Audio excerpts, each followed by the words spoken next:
Oh, God, I knew I shouldn't have eaten that ball.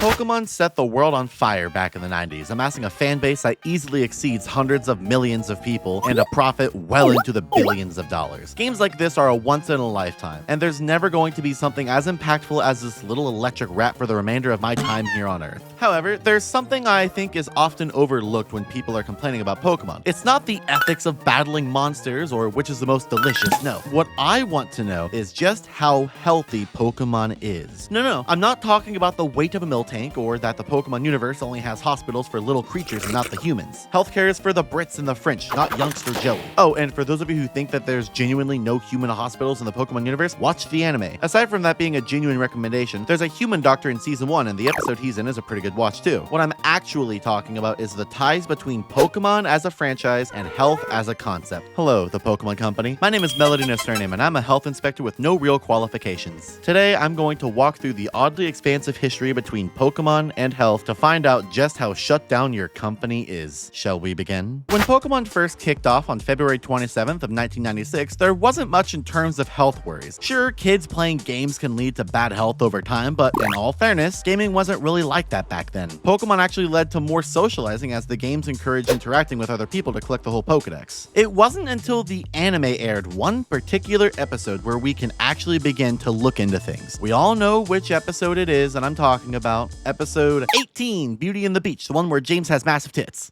The other episode that's a bit more on topic is episode 38, Electric Soldier Porygon. This episode aired on December 16th of 1997. In it, Team Rocket snags a Porygon and sneaks into cyberspace to start stealing people's Pokemon. Ash, Brock, and Misty head in after to stop them. While in there, an antivirus shoots rockets at everyone and Pikachu uses Thunderbolt to deflect them. Just in case, I want to provide a seizure warning here. What you're about to see is a very slowed down version of the strobe effect that they used when the rockets were exploding.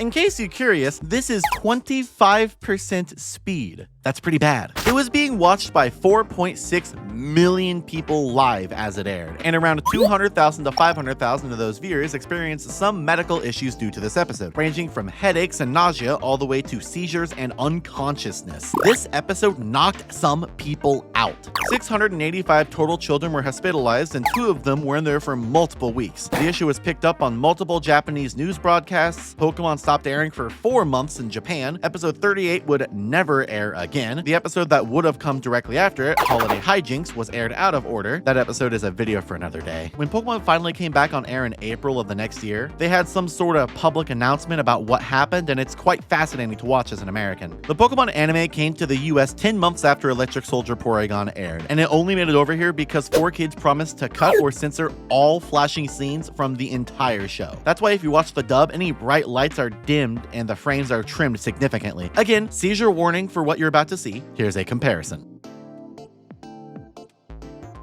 When it came to Electric Soldier Porygon, they simply didn't dub or air it, and it remains one of the few episodes to never be brought over. Even with Beauty and the Beach, they had to cut out James's sizable breasts. Both of these episodes are filler, so it's baffling that one made the cut to be dubbed, though it was never aired, but the other wasn't even given a fair chance. It was the first real controversy Pokemon had really been in, and I guess they didn't want to risk bringing it over, regardless of anything that could have been done to salvage the watching experience. There's one more thing that this affected. Porygon was banned from the anime and has yet to have any major role since. The closest we got was a Porygon cell phone back when they were airing Sun and Moon. There are a few Porygon appearances and various background moments, and even a Who's That Pokemon segment, which is quite the interesting way to induce PTSD symptoms in your viewers. Porygon doesn't deserve this. It wasn't even its fault. It didn't even shoot the rockets, but Pikachu used Thunderbolt on them, and I think that we should kill him for it. Genuinely, who thought that this was okay to air? Did no one screen it in the office to make sure that it wouldn't knock out any of the animators? Genuinely fascinating that this got by. I suppose it's time to mark this on my notes. Pokemon nearly kills children. Now, on to our next note. Pokemon Kills Children. After reaching the United States in August of 1998, it was massive. People fucking loved this thing, and it remains one of the most impactful games of all time despite the code being put together entirely by Scotch tape and paper clips. On November 8th of 1999, Pokemon had collaborated with Burger King to release a line of 59 toys to be included in kids' meals to help promote the first Pokemon movie. Yes, 59 unique toys. That's more than any other kids' meal toy line I can recall. The set included a card and a Pokeball, and inside of that Pokeball was a toy of a Pokemon. There were even a variety of toy types. There were keychains like this. There were ones that squirt water like this. My personal favorite, the tops, the launchers, the ones that light up. Sorry, but his battery is dead and I have no clue how to get inside of them. Bean bags. And the elusive talking Pikachu, of which there were 3 kinds. Let's see what he'll say. Damn. These are really cool toys, and when they initially released, they managed to run out within 4 to 8 days, depending on the location, and Burger King's at the time president had to put out a full-page newspaper ad to apologize for the shortages. It took less than a week, yet they planned for this campaign to run for 2 months. So what part of these toys are where we're looking for safety hazards? The launchers can shoot, maybe one hit someone too hard, maybe a squirter went down the wrong pipe? No. It's actually nothing to do with the main toys themselves, but rather the Pokeballs they came in. Usually, in toys, something this concave would have holes right about here to stop it from being a suffocation hazard. Somehow, despite the bag that the toy came in stated that they were safety tested and recommended for children of all ages, even claiming that they passed choking tests, it was obvious that someone had not accounted for children putting this on their faces. This fits pretty well on a small child's face, and when they try to breathe, it just makes an even tighter hold that a young kid can't pull off, and then we're stuck with a dead child. It's sad to say, but this is exactly what happened. On December 11th of 1999, a 13-month-old in California was found dead after suffocating on half of the ball. Burger King, in their greed, didn't want to recall the toys due to how much money they were raking in, and instead they wanted to wait to see the autopsy to prove if the ball that was stuck on the child's face, restricting her breathing, was the actual cause of death. Even then, they claimed the anxieties that a recall could create could be bad, not just for publicity, but also for public safety. Instead, they waited until another child suffered at the hands of this toy. This time, it was an 18-month-old in Kansas who would have lost her life the same way the first child did if it hadn't been for her father catching her suffocating just in time. Finally, the recall was made in late December of 1999 on all 25 million toys, suggesting consumers to either trash the balls or return them to Burger King in exchange for a free small fry. They don't do this anymore, I checked. They put a full $1 million into pushing their removal, which included warnings on takeout bags and tray liners, adding holes to the balls to prevent further suffocation, and some rather infamous advertisements. Burger King and the U.S. Consumer Product Safety Commission want you to know about the voluntary recall of this Pokemon Pokeball. The ball may pose a suffocation hazard to children under 3. Throw the ball away or return it to Burger King. The safety of your child is of the utmost importance to us. Despite the efforts and money put into the recall, another child's life was claimed by these Pokeballs in January of 2000. Sorry to get so dark, this isn't what I usually get into. I'll just mark Pokemon kills children and we can move on to our next note. Pokemon kills more children. Huh? While this whole thing was happening, on November 13th of the same year over in Yonkers, New York, a mother and father filed a lawsuit against Hasbro and Toys R Us since another child had died at the hands of a Pokemon toy. This time, it wasn't a Burger King Pokeball. Rather, it was one of these, a Pokemon Power Bouncer. This means that the Pokemon IP was related to the cause of 3 deaths in the span of just a few months in the United States. In this case, it was a 7-year-old boy with autism who was biting the ball to get to the toy on the inside. He sadly ended up swallowing and choking on it. This seems to be something a lot of people did growing up. Just looking at this Reddit thread I found while looking up info on this case, loads of people talked about how they ripped into the balls to get the Pokemon figurines. It is a shame that it ended up taking a life. The father demanded a recall and $100 million for the loss of his son. The lawsuit was intentionally timed in line with the first Pokemon movie and Christmas to make extra noise, though I can't find any news about the outcome of the case. Sorry for the front load of sad stories, but this is how Pokemon began as a franchise here in the United States. Pokemania and hell, even Pokemon's involvement in the satanic panic are topics that deserve a video on their own, and there's plenty of them out there, so I encourage you to look into that topic later. Satan takes it quite seriously. Your children need to know there's a devil, and he hates them, and he wants to ruin their life. The fact that the massive output of merchandise only led to 3 reported deaths is quite fascinating. A lot of these look like they very easily could have added to that total, and I'm thankful that they didn't. I'll just put this down on our board and continue to our next note. For future reference, because I'm going to need it for the video. It's Pikachu. Surprisingly, Pokemon did a lot of these with Burger King back in the day. One of the most well-known ones is the gold-plated Pokemon cards. These were sold at the same time as the aforementioned choking hazards were, but these were more for collectors. I only own this one here, as some of them can get pretty pricey. Back in the day, however, these were a simple $1.99 with the purchase of a meal. They were more pushed as an adult alternative to the typical kids meal toy, but that's a bit silly considering Pokemon didn't really have a super big adult audience at the time. The next year, they collaborated with Burger King again to help promote another Pokemon movie, this one being the movie 2000. This time, they were selling Pokemon Power Cards, of which I have half of the Lapras one. Just like the gold-plated Pokemon cards, they also had something for the more mature Pokemon fans out there, being these Game Boy Color collectible toys. One of the absolute coolest shelf pieces I've grabbed in a while. Plus, it looks like a real Game Boy Color. Spot the difference. They also collaborated with Burger King again, and again. You get the gist. Pokemon has also collaborated with Wendy's back in 2003 and more recently with KFC, though exclusively in China. Their biggest one, especially as of late, is McDonald's, where they sell either figurines or trading cards. I can't find an exact number, but it's either 8, 9, or 10 times that they've done this in the US, and they've been doing this since Generation 5 in 2011 as far as we Americans know. There are some older sets of McDonald's Japanese promo cards that sell for big bucks nowadays, but I'm not gonna get into it. So why do I bring all of these up? Simple. Pokemon's main demographic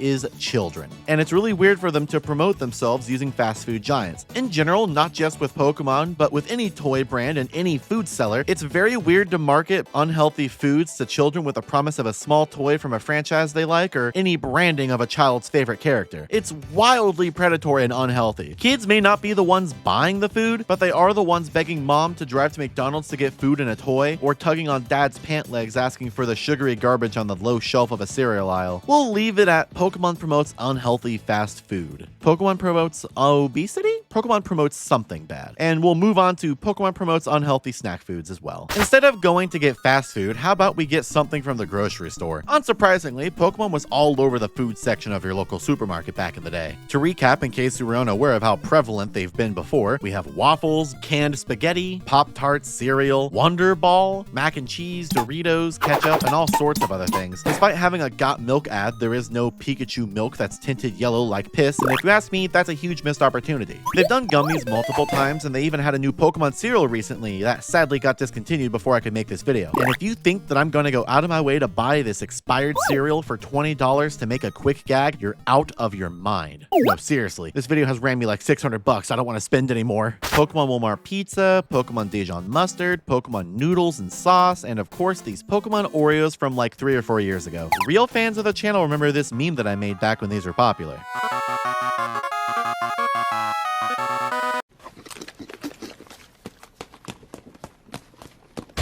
You could find, quote, rare cookies, unquote, on eBay for hundreds of dollars. Genuinely insane behavior. But hey, that's the collector's lifestyle. Some other ones that I couldn't find but I found interesting to note are mini Nilla wafers and Chips Ahoy cookies. But I did find graham crackers, gummies, a Pez dispenser, and some odd Japanese snacks that were shockingly on Walmart's American website. You know what time it is? Food review! Food review! First up are the graham crackers.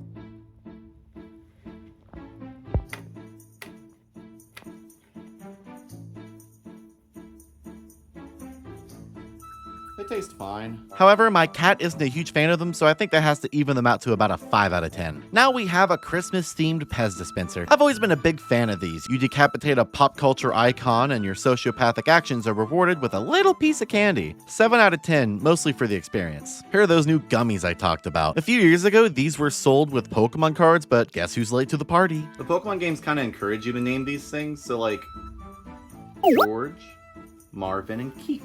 They come in all sorts of fun shapes. For some reason, they chose Gengar to be a part of this, and I assume it's because they needed something purple. After eating a handful of Keith, I gotta say that these are like an 8 out of 10. Now we're on to Japanese snacks. I found these on Walmart's website. This one ran me $10 and this one ran me $25. I might as well make the purchases worth it. I started opening these the wrong way, but I promise we made it incorrectly. Sorry that everything has been pre-opened. Puppet hands don't make it super easy for opening snack foods. This looks like a fake Pokemon. I haven't played Scarlet and Violet for more than 2 hours. Is this real? Now, I don't know what these are, but they taste like berry-infused Cookie Crisp cereal, and they came with a little sticker. 9 out of 10. This other one came in a pack of 10, so that's $2.50 each. These are quite a delight despite being broken to smithereens in shipping. Really nice wafers and a pretty good chocolate inside. Each of them comes with whatever the hell this is, so that's pretty cool. Makes me feel a lot better. These are a 10 out of 10. Anyways, this bit sucked. Let's go back to normal. Glass is all fucky-wuckied on that one, but I don't care. Sadly, I do not live in Japan, nor do I want to pay the import fees, but there are so many snacks in Japanese stores with Pokemon branding all over them. I asked my channel members to find some topics for this video, and they found Pokemon cheese. There's also the usual suspects: drinks, candies, sodas, cookies, blah blah blah. But something I didn't expect for the channel members to find were Pokemon vitamins. Sundown Pokemon vitamins were released in the year 2000, and it's the first healthy thing that we've looked at. Really, Mom, we want them because they have more calcium and no sugar. Make sure that your kids get their daily dose of Pokemon because as an adult, there's no alternatives. You need to go hunt them for yourself. There also exists Pokemon Probiotic and Vitamin C gummies, but as you can imagine, those are yet another Chinese.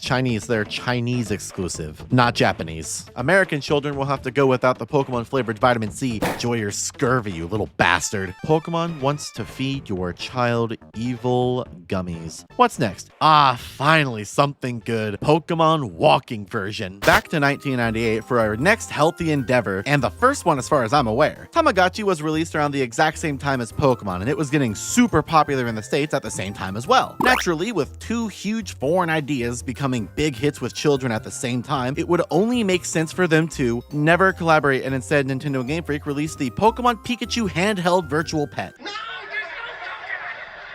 allergic to coconut. A nickel.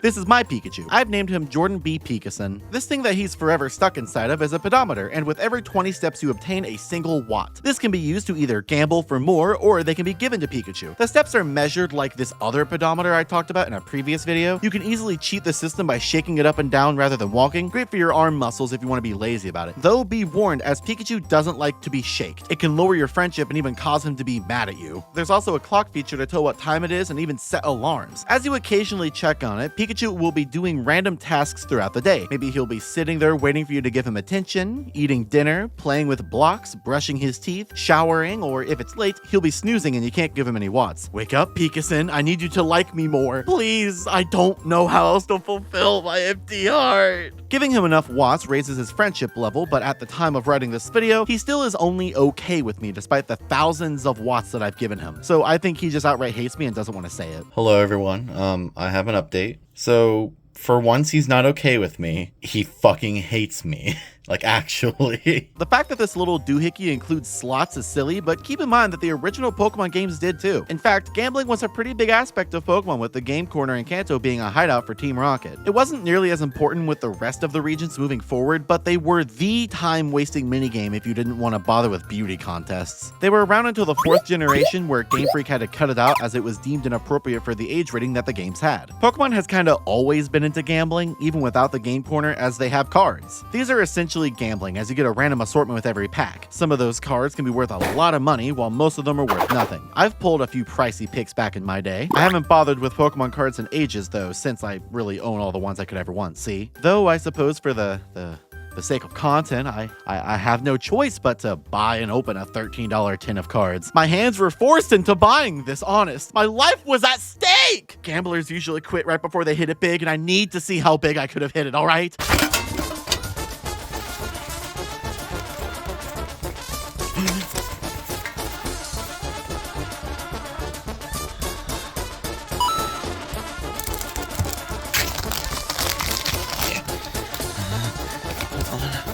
Please. Please! God!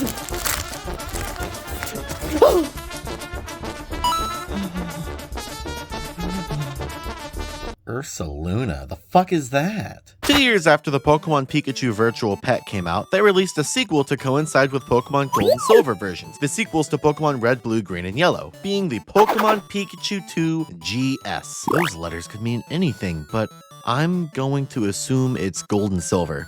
Or Gooselop. Ghillie suit. This one still only allows you to have a Pikachu, but it adds color, and unlike its predecessor, you can actually play with Pikachu. They replaced the slots for this, so I'm hoping it's just as good.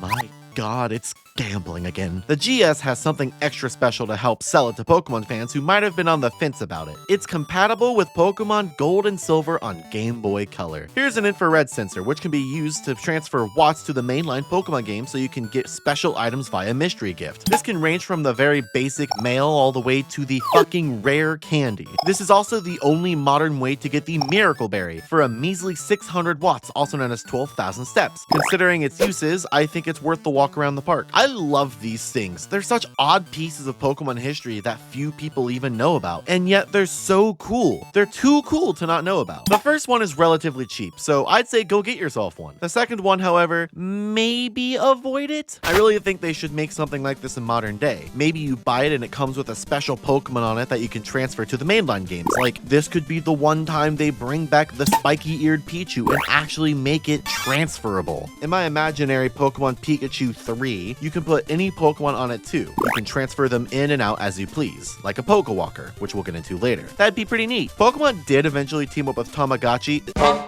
No, not that. That is a bootleg. Don't be surprised if you see me get one in the future. These are the official Pokemon Tamagotchi. Pretty neat. Promotes gambling. You know, if they want to have a comeback after all this, they really ought to make like a workout game or something. Oh, hell yeah.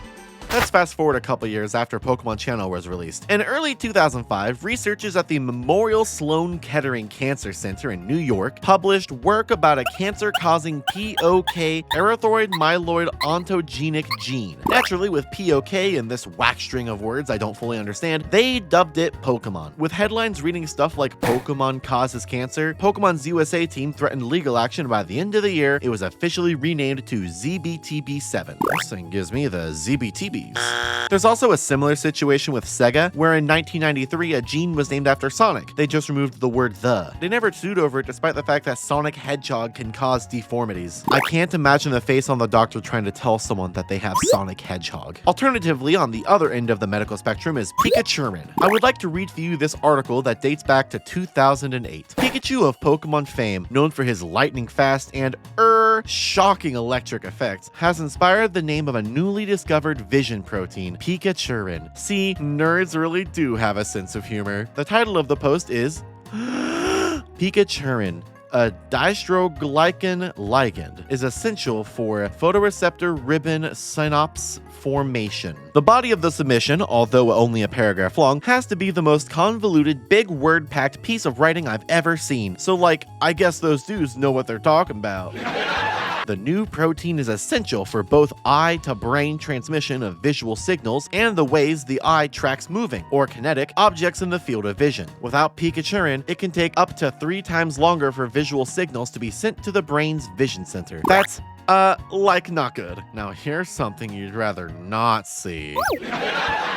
Whew, I'm all scienced out, but I'll close by saying that the discovery of Pikachurin may lead to new methods of treatment for diseases like retinitis pigmentosa, as well as showing that nerds and geeks can lighten up a little when they're not all intense and studious. The last Pokemon-related thing in the medical field is, this. Wild to follow up an article that's old enough to drive with something that I can't even prove definitively exists, but around Diamond & Pearl's release, this was supposedly made with the intent of helping children feel more comfortable when getting x-rays. It's a good sentiment and all, but this is just so very bizarre. It was only ever in Japan, here's another one by the way, so that makes this even harder to confirm its existence. What I've learned with all of this is that Pokemon causes cancer. Moving on. Moving to 2010, we see the evolution of the Pokemon Pikachu virtual pets. Fuck you, Jordan B. Peterson. Hello, Pokewalker. Pokemon Heart Gold and Soul Silver released here in the United States in 2010, and many came bundled with a Pokewalker, which was a pedometer that you could transfer your Pokemon to in order to take them around for walks. You could battle rare Pokemon with them, catch new team members, get special items, and of course, gain experience. It's genuinely the natural progression of the Pokemon Pikachu. This is just an upgrade. The Pokewalker is lacking a few features that the Pokemon Pikachu had, like the extra buttons, the gambling, and seeing your Pokemon doing silly tasks as you check on them throughout the day. But I realized that would have been far too much for this little device to handle. Imagine making all of those unique sprites for over 500 Pokemon once you factor in alternate forms. Imagine doing that for over 1,000 of them nowadays. For what it is, this is good shit. I'd also like to apologize, as in a previous video I had Mr. Hand in my Pokewalker. He is no longer in here. Instead, we have his teammate Heisensurge. I will eventually finish this run. I'm so sorry. Something fascinating I've always seen about this is that for its time, the Pokewalker is often quoted as being one of the most accurate pedometers ever made. Making a pedometer in general is a sign of good health in mind for once. So maybe from here we'll see Pokemon moving forward to be good role models for children. No. I thought Pokemon being responsible for death was done in the 90s. Oh God, no! In the summer of 2016, Pokemon Go was released to the public. It's a mobile app where you have to travel the real world to catch Pokemon. It encourages you to walk around to new areas in person to find, battle, and catch new Pokemon as well as take over gyms. That summer was massive. Everyone was playing this shit. I recall being in my local quarantine zone with some family and this random lady walked up to my cousin who was playing it and said, "There's a Genjar in the meat department." People who had never even played Pokemon were getting in on this, and it was great. Now, you might be thinking you know where this leads. People get distracted by playing on the app while they're driving, and then they crash their car and die. Shockingly, you'd be wrong if this is where you went. Pokemon Go, especially now, has a warning that stops you from engaging with the game if it senses that you're moving too fast. According to the actually real, this is not a joke, this really exists, website called PokemonGoDeathTracker.com, Pokemon Go has been named in the deaths of 25 people and the injuries of 63, and a lot of those aren't even car crash related. It's morbid yet fascinating. They even credit links to everything that they've documented. Pokemon Go fan stabbed while playing game continues mission to catch 'em all after attack is the first listed incident. In fact, a shocking amount of these are stabbings. A wild thing people used to do and might actually still do, I don't know as I haven't played in months, is set up lures on Pokestops to attract people. A lure brings in rare Pokemon but only to a specific location, that being a Pokestop, which is a real-life location or landmark marked within the app that upon visiting gives you special items. I recall someone setting one up and then robbing those who showed up to reap the rewards in-game. I'm being honest, there is a crazy lack of car accidents on this website. Allow me to show you some of the silliest article titles listed here. Pokemon Go player bit by real snake in North Texas park. 2 Pokemon Go players allegedly drunk crash cars into trees in Wisconsin. Be safe out there. Saskatoon man warns Pokemon Go players after bear spray attack. Gunman gets shot by Pokemon Go player he tried to rob. Funny thing to note, these are all within just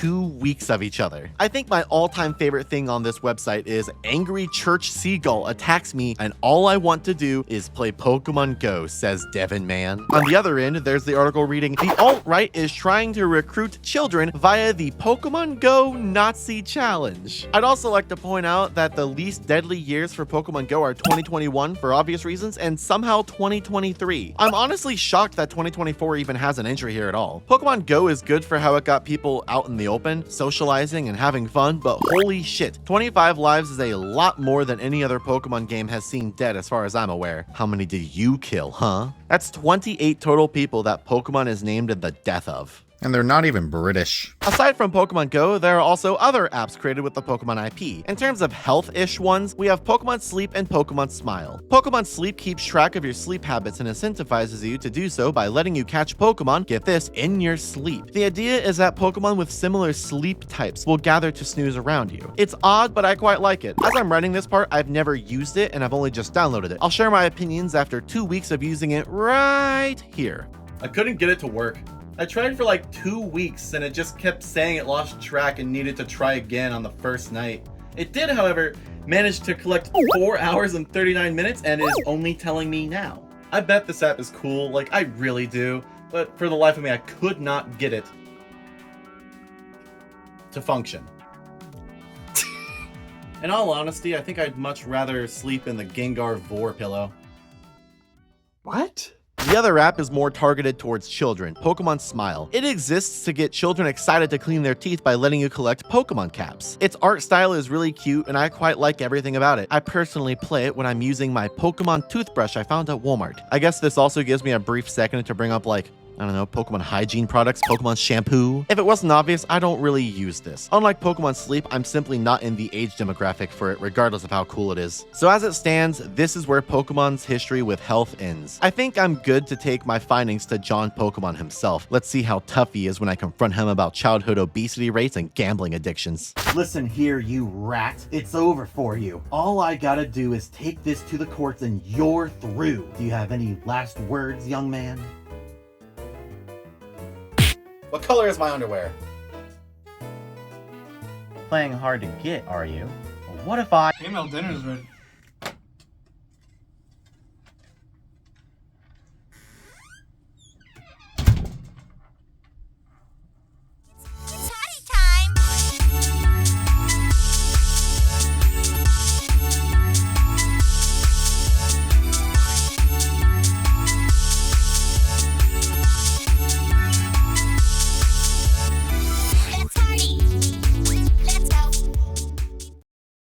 What's wrong, sweetie? You've barely touched your Jigglypuff French fries.